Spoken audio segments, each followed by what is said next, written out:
Declan Rice told TNT Sports last night, if we all saw it, that the mood in the stadium was completely different to the voices online. Alex, what do you make of that?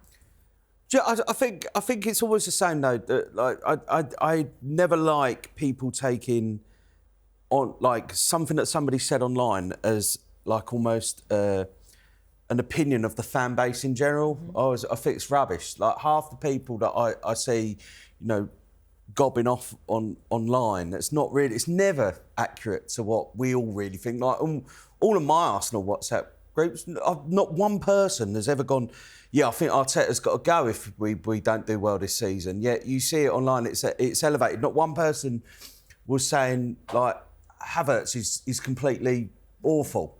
It's just, again, it's more like kind of level-headed. He's just low on confidence. I think that, should I say the mad bit last night? I saw. It felt sometimes though last night. It was the mood at the start was so and the team were. They replicated it. It was everyone was up. The team were up, so the crowd were up. That first 20 minutes, it was so intense. It was so loud. I think that there's the only time that I sensed frustration last night was just obviously with the fact that we were just missing a few chances, and you get the old the groans when people give the ball away, and I felt like that came in a little bit second half. But I just think in general, it's never as good as people make out, and it's never as bad. It's somewhere in the middle, and I think that's where we are at the moment. Yeah, and I think you look at the crowd yesterday during the game.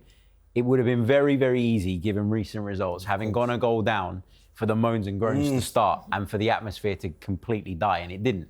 Because the Arsenal fans that were in attendance, and I know there'd have been loads of similar-minded people that were watching it on TV from all around the world, were mature enough to understand that that was a really good Arsenal performance in that first period, and that if we stuck to that, the game would turn itself around. And it's having sometimes that maturity to know that you don't need to overreact at every single moment. And look, some of the voices online, people are entitled to their opinions. I've got no issue with people having a different opinion, but you've got a responsibility to voice it in a certain way because you create that type of toxic environment that makes people then think that this is normal and I can go online and I can send someone abuse and that's not a problem.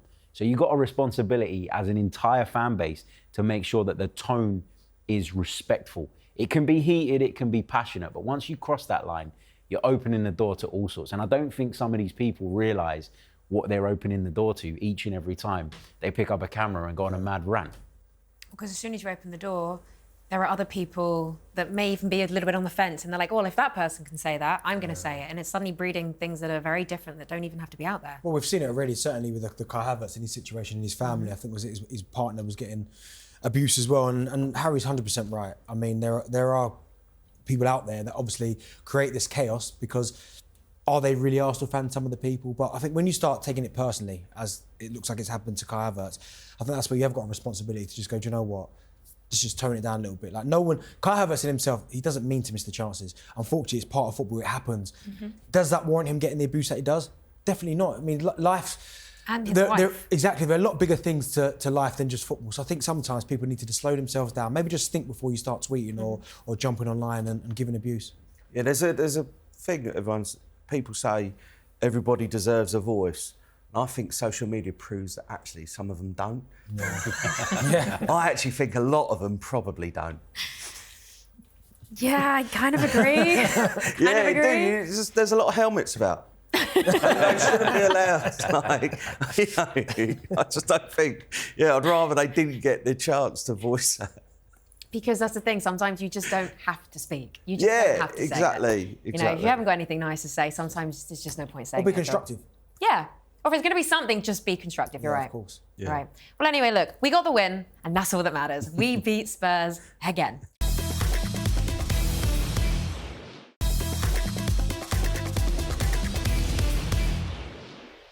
So, it's time to hear what Inside Gooners regular Clive Palmer had to say.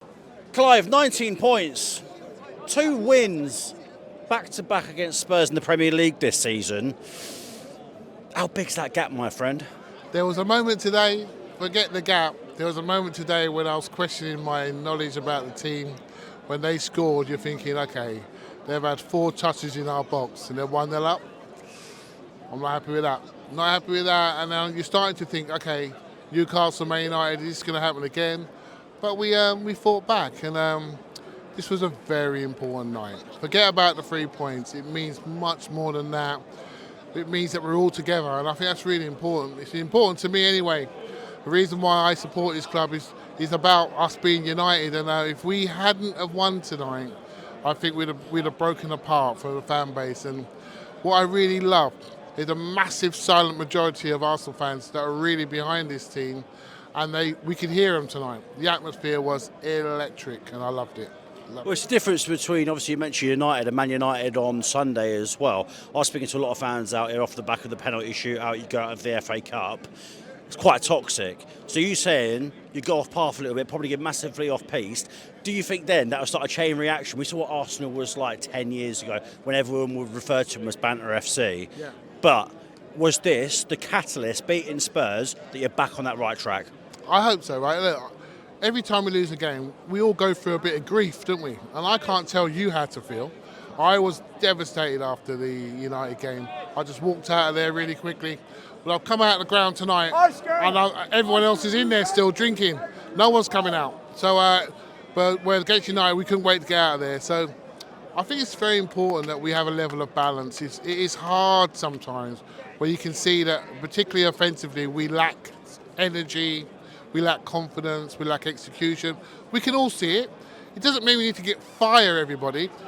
Every game does not need to be a referendum on some player or the manager. It can just be a game. You see what I mean? And I think we have to be a little bit more, have a bit more perspective than we actually currently. Do you think a lot of Arsenal fans just can be quite hasty off the back of one performance? I can say it now, right? If we lost 3-2, maybe a different discussion. But that's the game, right? It's not.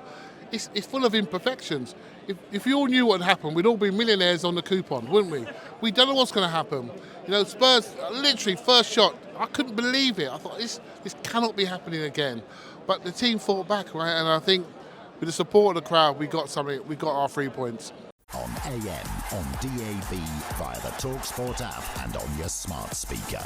talkSPORT.